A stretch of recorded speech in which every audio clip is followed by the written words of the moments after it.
after the president's repeated taunting. Whatever happened to Hunter? Tonight, Joe Biden fighting back. No one has asserted my son did a single thing wrong.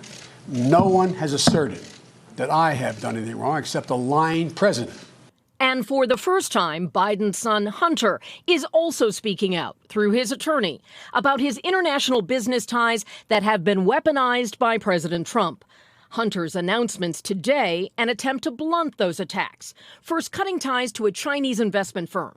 Hunter intends to resign from the BHR board of directors on or by October 31st. Joe Biden pledging that unlike the Trump family, no one in my family will have an office in the White House. President Trump's pursuit of political ammunition on Joe and Hunter Biden from Ukraine triggered the impeachment inquiry.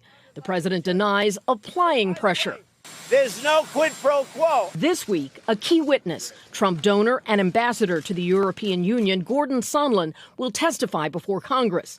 Sondland sent messages to other State Department officials who raised questions about whether U.S. military aid or a White House visit were tied to Ukraine investigating the Bidens. Sondland's text provided the president's core defense. From Ambassador Sondland, there's no quid pro quo. He said that.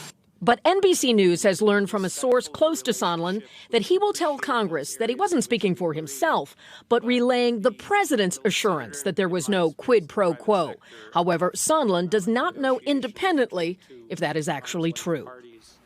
And Kelly, Ambassador Sondland isn't the only one coming before Congress this week. What do we expect?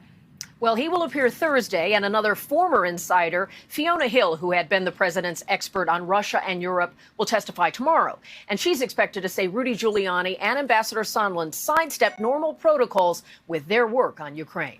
Hey, NBC News fans, thanks for checking out our YouTube channel. Subscribe by clicking on that button down here, and click on any of the videos over here to watch the latest interviews, show highlights, and digital exclusives. Thanks for watching.